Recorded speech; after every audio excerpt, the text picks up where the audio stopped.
যদি জীবন সংগ্রামে ঝুঁকি না থাকে তাহলে বেঁচে থাকাটা অনেকটা ফিকে হয়ে যায়। সুভাষ চন্দ্র বসু এই কথা বলেছিলেন। শুরু করছি আজকের এই স্পেশাল ভিডিও। আজকে আমরা মূলত ক্লাস 12 এর ইতিহাস বিষয়ের তৃতীয় সেমিস্টারের ইউনিট 1 এর তোমাদের তৃতীয় অধ্যায়ের একটি অত্যন্ত চূড়ান্ত গুরুত্বপূর্ণ টপিক হলো বিজয়নগর সাম্রাজ্য। অর্থাৎ এই বিজয়নগর সাম্রাজ্য থেকে যাবতীয় প্রশ্ন উত্তর, যাবতীয় বিষয়, খুঁটিনাটি তথ্য তোমার কাছে সম্পূর্ণ জলের মতো পরিষ্কার করে। যদি ভিডিওটি তুমি প্রথম থেকে শেষ পর্যন্ত দেখতে থাকো, থাকছে অনেক নতুন নতুন টিপস এবং মজাদার বিষয় কিন্তু আজকে। ওকে, তো চলো সরাসরি আমরা চলে যাচ্ছি আজকের চূড়ান্ত গুরুত্বপূর্ণ স্পেশাল ভিডিওটির দিকে। দেখো, প্রথমত আমরা জানি যে বিজয়নগর, এই বিজয়নগর সাম্রাজ্যের উদ্ভব কিভাবে ঘটলো। দেখো, যখন দিল্লিতে সুলতানি শাসন ছিল মূলত মোহাম্মদ বিন তুগলক, সেই মোহাম্মদ বিন তুগলককে আমরা কি বলি, পাগলা রাজা। অর্থাৎ মোহাম্মদ বিন তুগলকের শাসনকালে যখন একদিকে বিশৃঙ্খলতা, অরাজকতা তৈরি হয়েছিল, ঠিক তখনকার সময়ে দাক্ষিণাত্যে অর্থাৎ একেবারে ভারতের দক্ষিণ দিকে সেই দাক্ষিণাত্য একটা অরাজকতা, বিশৃঙ্খলতা তৈরি হয়েছিল। তাই এই অরাজকতা ও বিশৃঙ্খলতা থেকে মুক্তি পেতে তৎকালীন সময়ে দুজন স্বনামধন্য সন্ন্যাসী, আবার বলছি দুজন স্বনামধন্য সন্ন্যাসী, এক মাধব বিদ্যারণ্য আর এক হলো সায়নচার্য। এই মাধব বিদ্যারণ্য আর সায়নচার্য দুই ভাই, এদের পরামর্শে সঙ্গম নামে এক ব্যক্তি, সঙ্গম নামে এক ব্যক্তি তার 5 সন্তানের মধ্যে, কয় সন্তান? 5 সন্তানের মধ্যে শেষ সন্তানের 2 পুত্র, যার নাম হলো হরিহর রায় এবং বুক্কা রায়। আই রিপিট, হরিহর রায় এবং বুক্কা রায়। এই দুইজন মিলেই সর্বপ্রথম বিজয়নগর সাম্রাজ্য 1336 খ্রিস্টাব্দে 1336 খ্রিস্টাব্দে বিজয়নগর সাম্রাজ্য প্রতিষ্ঠা করেছিলেন। তাহলে একেবারে ক্লিয়ার করে দিলেন কোথা থেকে এর উদ্ভব। যদি তোমাদের পরীক্ষায় আসে তাহলে বিজয়নগর সাম্রাজ্য কে কবে প্রতিষ্ঠা করলেন? উত্তর, হরিহর রায় ও বুক্কা রায় 1336 খ্রিস্টাব্দে প্রতিষ্ঠা করেছিলেন। এবার আমরা একটু ম্যাপের মধ্যে দেখে নিচ্ছি যে বিজয়নগর সাম্রাজ্যের অবস্থানটি কোথায়। দেখো, প্রথমত আমি এখানে যে ভারতের ম্যাপটি এঁকেছি, মূলত এটা দাক্ষিণ অর্থাৎ ভারতের দক্ষিণ দিকের অংশ। এবার এখানে কি বোঝাতে যাচ্ছে দেখো, আগে পরিষ্কার করে বুঝে নাও। এটাকে আমরা বলছি বিজয়নগর সাম্রাজ্য। এই যে পোর্শনটা তোমরা দেখতে পাচ্ছ এখান থেকে, এটা হচ্ছে বিজয়নগর সাম্রাজ্য। ঠিক তার উপরেরটা অর্থাৎ এই যে পোর্শনটা এখান থেকে, এটাকে বলা হচ্ছে বাহামনি সাম্রাজ্য। এবার বিজয়নগর সাম্রাজ্য মূলত যদি আমরা বলি, দেখো তোমাদের পরীক্ষায় কিন্তু চিত্রও দিতে পারে, অর্থাৎ তোমাকে বলতে পারে ভারতের ম্যাপ দিয়ে যে এই নির্দিষ্ট জায়গাটি কোন স্থান। ক্লিয়ার? তাহলে ভালো করে বুঝে নাও। এখানে যে আমরা বলছি এটি হচ্ছে মূলত বাহমনি। ক্লিয়ার? এই জায়গাটি হচ্ছে বাহমনি, আর ঠিক তার উপরে অর্থাৎ এই জায়গাটা হচ্ছে যেটাকে আমরা বলছি হাম্পি। এবার হাম্পি কি আমরা খুব কিছুক্ষণ পরেই জানবো। ওকে, এরপরে এখানে দেখো আমি আরেকটি চিত্র এঁকেছি যেটাকে বলা হচ্ছে তাঞ্জোর, মূলত চোলদের রাজধানী। আমরা সম্পূর্ণ বিষয় জানবো কি বলছে। দেখো, এটাকে বলা হচ্ছে কৃষ্ণা নদী, অর্থাৎ কৃষ্ণা নদী। ঠিক তার পাশে রয়েছে তুঙ্গাভদ্রা। কি নাম? তুঙ্গাভদ্রা। এই তুঙ্গাভদ্রা নদীর ডান দিকে রয়েছে মূলত বিজয়নগর, এবং ঠিক উপরের দিকে অর্থাৎ যদি আমরা বাম দিকে রয়েছে সেটাকে বলা হচ্ছে কি, হাম্পি। ওকে, এবার হাম্পি কি জাস্ট এক লাইনে বলেছি, হাম্পি হলো বিজয়নগরের রাজধানী। এবার কিভাবে এখন সম্পূর্ণ বিষয় জানবো। ওকে, এরপরে আমরা আসি। দেখো, তাহলে বিজয়নগর সাম্রাজ্যের প্রতিষ্ঠা হয়ে গেল কত খ্রিস্টাব্দে? 1336 খ্রিস্টাব্দে। এবার এখানে কোন কোন রাজবংশ এসেছিল দেখো, এটা আমরা একটা সুন্দর ভাবে মনে রাখবো। দেখো, তোমরা অনেকে কার্টুন দেখো, কার্টুনের মধ্যে আশা করি সকলেই নাম জানো ছোটা ভীম। এবার ছোটা ভীমের সঙ্গে কে কে ছিল? ছোটা ভীমের সঙ্গে কালিয়া ছিল, ঢোল বলি ছিল, এছাড়াও চুটকি ছিল। যাই হোক, এগুলো আমি বলছি না। এবার এই ছোটা ভীমকে আমি জাস্ট একটু ইমাজিন করে দিলাম। এই ছোটা ভীমকে মনে করে আমরা কিন্তু এই বিজয়নগর সাম্রাজ্যের রাজবংশ মনে রাখবো। কেন মনে রাখবো আমি এটা বলে দিচ্ছি, কারণ তোমাদের পরীক্ষায় কিন্তু সাজাতে দিতে পারে যে পরপর রাজবংশগুলি সাজিয়ে রাখো, ক্রম অনুসারে সাজাবো, এরকম কিন্তু প্রশ্ন হয়েছে। বা যেহেতু তোমরা নতুন সিলেবাস, তাই এরকম প্রশ্ন হতে পারে, তোমাদের মডেল কোশ্চেন পেপারও হয়েছে। এবার দেখো কিভাবে আমরা সাজাবো। প্রথমে একটি টিপসটা বলে দিচ্ছি কিভাবে মনে রাখবো। দেখো, ছোটা ভীমের সঙ্গে, ভালো করে শুনবে, ছোটা ভীমের সঙ্গে আমরা এবার ধনু বলুকে মনে রাখবো না, নতুন 3টে নাম মনে রাখবো। ছোটা ভীমের সঙ্গে সালু, তুলু আর বিদু। ছোটা ভীমের সঙ্গে সালু, তুলু আর বিদু 3 জন মিলে। তাহলে আবার বলছি, ছোটা ভীমের সঙ্গে সালু, তুলু আর বিদু মিলে মন্ত্রীর বাড়িতে গিয়েছিলেন। ক্লিয়ার? তাহলে এখান থেকে আমরা কিন্তু ক্লিয়ার করে দেবো। ছোটা ভীমের সঙ্গে, সঙ্গে মানে সঙ্গ, আর শালু মানে হচ্ছে শালুবো, আর তুলু মানে হচ্ছে তুলুবো, আরবিরু আরবিরু তো আমি বললাম, তাহলে আরবিরু বংশ। তাহলে এইভাবে মনে রাখবো যে ছোটা ভীমের সঙ্গে শালু তুলু আরবিরু মিলে মন্ত্রীর বাড়ি গিয়েছিলেন। তাহলে কিন্তু আমার সম্পূর্ণ নামগুলি ক্রোনোলজি ওয়াইজ মনে থাকবে, অর্থাৎ ক্রম অনুযায়ী মনে থাকলো। ক্লিয়ার করতে পেরেছি আশা করি, একদম জল থাকবেন। তাহলে এই রাজবংশগুলো ক্লিয়ার। এরপরে আমরা আসবো এই যে বিজয়নগর সাম্রাজ্য, এই সাম্রাজ্যের ঐতিহ্যপূর্ণ ছিল, এর গৌরবোজ্জ্বল গোটা ভারতবর্ষের মধ্যে ছড়িয়ে পড়েছিল। কিন্তু হঠাৎ করেই 1565 খ্রিস্টাব্দে, আমি কিন্তু এখানে লিখে নিয়েছি, 1565 খ্রিস্টাব্দে বিজয়নগর সাম্রাজ্য ওপরের দিকে না গিয়ে হঠাৎ ডাউনফল হতে থাকে। অর্থাৎ এই সাম্রাজ্য হঠাৎ তার যে অগ্রগতি ছিল সেই অগ্রগতি একটু ব্যাহত হয়, অর্থাৎ সেই সাম্রাজ্যের যে অগ্রগতি ছিল সেটা কিছুটা পিছপা ঘটতে থাকে, অর্থাৎ পিছনের দিকে যেতে থাকে, উন্নততর না হয়ে অবনতির দিকে আসতে থাকে। কত খ্রিস্টাব্দে?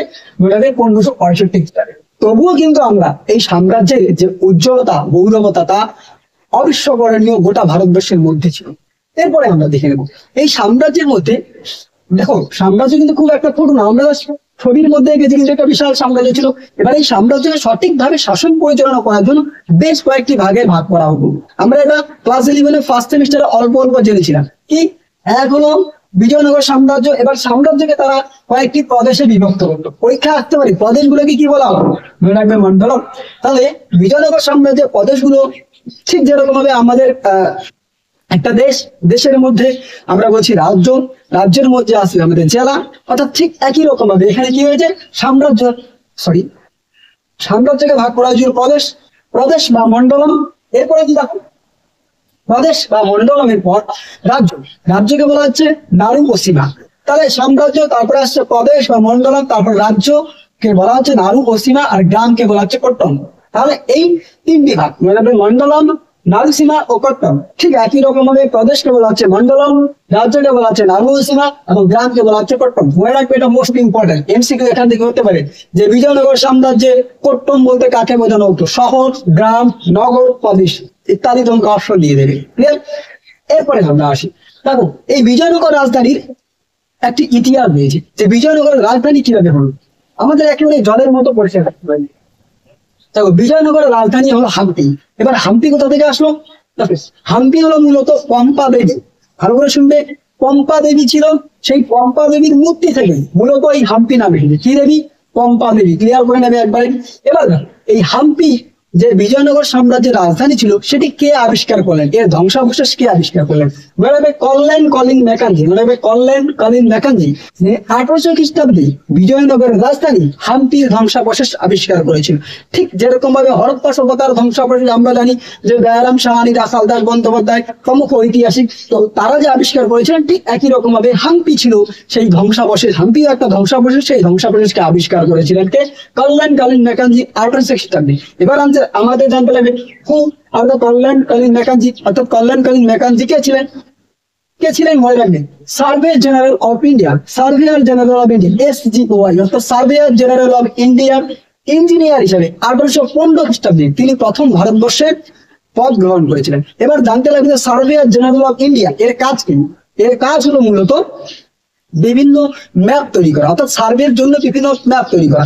যেমন আমরা ধরে নিলাম যে ভারতবর্ষের মধ্যে একটি রাজ্য হলো আমাদের পশ্চিমবঙ্গ, এবার পশ্চিমবঙ্গের একটা চিত্র বা ম্যাপ তৈরি করতে লাগবে। ঠিক একই রকম ভাবে তিনি মূলত সার্ভে জেনারেল অফ ইন্ডিয়ার পদে নিযুক্ত হয়েছিলেন ইঞ্জিনিয়ার হিসেবে, অর্থাৎ তার কাজ হলো বিভিন্ন রাজ্যের ম্যাপ তৈরি করা। এবার তার মনের মধ্যে অত্যন্ত উৎসাহ ছিল, অনুসন্ধিৎসা ছিল যে আমাকে এই বিজয়নগর সাম্রাজ্যের হাম্পি সংক্রান্ত বিভিন্ন তথ্য তুলে ধরতে লাগবে, তাই তিনি গবেষণা করেছিলেন। ক্লিয়ার করতে পেরেছি? তবে কত খ্রিস্টাব্দে? 1815 খ্রিস্টাব্দে তিনি মূলত সার্ভেয়ার জেনারেল অফ ইন্ডিয়া পদে নিযুক্ত হয়েছেন। আশা করি ক্লিয়ার। যদি তুমি মন দিয়ে শোনো পড়াটা কিন্তু এখানেই হয়ে যাবে। এরপরে ওখানে এবার এই পম্পা দেবীর মূর্তি বা এই হাম্পিতে আরো একটি গুরুত্বপূর্ণ মন্দিরের নাম আমরা জানতে পারি, যেটাকে বলে বিরূপাক্ষ মন্দির। এবার এই মন্দির, অর্থাৎ বিরূপাক্ষ মন্দির বা হাম্পি মন্দির বা পম্পা দেবীর মূর্তি, এগুলো থেকে আমরা কি কি জানতে পারি? এগুলো থেকে অর্থাৎ কল্যাণ কলিন ম্যাকাঞ্জি তিনি গবেষণা করে একাধিক তথ্য পেয়েছিলেন, যেগুলোর দ্বারা মূলত ব্রিটিশ সাম্রাজ্য অর্থাৎ ইস্ট ইন্ডিয়া কোম্পানির বিশেষ পরিমাণে লাভবান হয়েছে। কেন? কারণ এখান থেকে বিভিন্ন লিপি, তামিল, তেলুগু, কন্নড় বিভিন্ন ভাষায় সাহিত্য এবং বৈদেশিক বিবরণ পাওয়া গিয়েছিল, অর্থাৎ এই ধ্বংসাবশেষ থেকে। যার ফলস্বরূপ আমাদের যে ইংরেজ ইস্ট ইন্ডিয়া কোম্পানি দীর্ঘদিন শাসন করেছিলেন, এই শাসন কার্যের ফলে কি লাভ হয়েছিল? তারা বিজয়নগর সাম্রাজ্যের সমাজ সংস্কৃতি রাজনৈতিক বিভিন্ন দিকগুলো জানতে পেরেছিল। আশা করি ক্লিয়ার করতে পেরেছি। এরপরে দেখো, মূলত দাক্ষিণাত্যের যে দুটি গুরুত্বপূর্ণ রাজ্য ছিল, একটি হলো তামিলনাড়ু চোল, যার রাজধানী কি ছিল? তাঞ্জোর। আমি কিছুক্ষণ আগে তোমাদের এখানে বলেছিলাম এই যে এটি হলো তাঞ্জোর। দেখো, এই তাঞ্জোরের মধ্যে একটা আমরা গুরুত্বপূর্ণ বিষয় পাই, অর্থাৎ তামিলনাড়ু চোল আর কর্ণাটকের হায়সাল, এই দুটি রাজ্য কিন্তু পরবর্তীকালে বিজয়নগর সাম্রাজ্যের অন্তর্ভুক্ত হয়। তাহলে তামিলনাড়ু চোল, চোলদের রাজধানী তাঞ্জোর, এই যে এখানে। এবার আরো একটি বিষয় আমি বলে দিই, এখানে গুরুত্বপূর্ণ দুইটি বিষয় জানতে পারি। এক, বৃহদেশ্বর মন্দির। এই তাঞ্জোরের মধ্যে একটি বৃহদেশ্বর মন্দিরের আমরা নিদর্শন পাই, যেটি কারুকার্যময়তার দিক থেকে একদম উল্লেখযোগ্য ছিল। এবার এই কারুকার্যময়তার দিক থেকে কেন উল্লেখযোগ্য? কারণ এখানে গোপুরম বা গেটওয়ে মানে সদর দরজা, যেটাকে আমরা বলছি, অর্থাৎ বৃহদেশ্বর মন্দিরে প্রবেশের জন্য যে সদর দরজা ছিল সেটি ছিল অত্যন্ত কারুকার্যময়। তাই আমি এখানে উল্লেখ করে বলেছি যে বৃহদেশ্বর মন্দিরটি কোথায়? মনে রাখবে, তাঞ্জোরের একটি গুরুত্বপূর্ণ স্থাপত্য শিল্প বা কারুকার্যময়ের নিদর্শন। ক্লিয়ার? এরপরে কর্ণাটকের হায়সাল, তামিলনাড়ু চোল, আমি দুটি বলেছিলাম, এই দুটি পরশ রাজ্য কিন্তু পরবর্তীকালে বিজয়নগর সাম্রাজ্যের অন্তর্ভুক্ত হয়। ক্লিয়ার? এরপরে আমরা বেশ কিছু তথ্য জেনে নিই। কি কি তথ্য? এক, গজপতি। গজপতি কাদের বলা হয়? উড়িষ্যার শক্তিশালী রাজাদের বলা হতো গজপতি বা লর্ড অফ এলিফ্যান্ট। আমরা আশা করি সকলেই জানি যারা সংস্কৃতে পড়েছি, গজ শব্দের অর্থ অস্থি বা হাতি। এরপরে দাক্ষিণাত্যের সুলতান। দেখো, দাক্ষিণাত্যের সুলতানদের বলা হতো কি? মূলত বিজয়নগর সাম্রাজ্যের দাক্ষিণাত্যের সুলতানদের বলা হতো অশ্বপতি। অশ্বপতি মানে কি? লর্ড অফ হর্স, অর্থাৎ মূলত তারা ঘোড়ায় পারদর্শী ছিল। এরপরে দেখো, বিজয়নগরের যারা শাসক ছিল তাদেরকে কি বলা হতো? তাদেরকে বলা হতো রায় বা রায়াস, তাদেরকে বলা হতো রায়। এবার তাদের কি বলা হতো? বিজয়নগরের যারা শাসক ছিল তারা মূলত তাদেরকে রায় বলা হতো, কিন্তু তাদের কি উপাধি ছিল? যেমন উড়িষ্যার যারা রাজা ছিলেন তাদের গজপতি, দাক্ষিণাত্যের সুলতানদের অশ্বপতি, কিন্তু বিজয়নগরে যারা ছিলেন তাদেরকে বলা হতো নরপতি, অর্থাৎ লর্ড অফ ম্যান। নরা। আশা করি সকলে জানো নর মানে হচ্ছে কি? মানব বা মানুষ। তাহলে তারা ছিল নরপতি, অর্থাৎ লর্ড অফ ম্যান। এরপরে দেখো, এই বিশাল যে সাম্রাজ্য, এই সাম্রাজ্যের হঠাৎ পতন ঘটলো কিভাবে?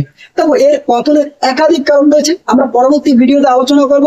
আজকে তা একটু ইন্ট্রোডাকশন শুনতে দিচ্ছি যে বিজয়নগর সাম্রাজ্যে কি কি বিষয় রয়েছে, রাজবংশ কি কি রয়েছে, কিভাবে আসলো। এখানে কিন্তু তোমাদের রাজস্ব ব্যবস্থা, অর্থনৈতিক বিভিন্ন দিক, প্রশাসনিক ব্যবস্থা সম্পূর্ণ বিষয় কিন্তু ডিটেলসলি জানতে পারবি। কারণ যেহেতু তোমাদের এমসিকিউ এক্সাম, তাই কোনো কিছু বাদ দেওয়া যাবে না। সঙ্গে দেখো সম্পূর্ণ বিষয় ক্লিয়ার করে দেবো। দেখো, এই হঠাৎ করে বিজয়নগর সাম্রাজ্যের পতন ঘটলো কত সালে?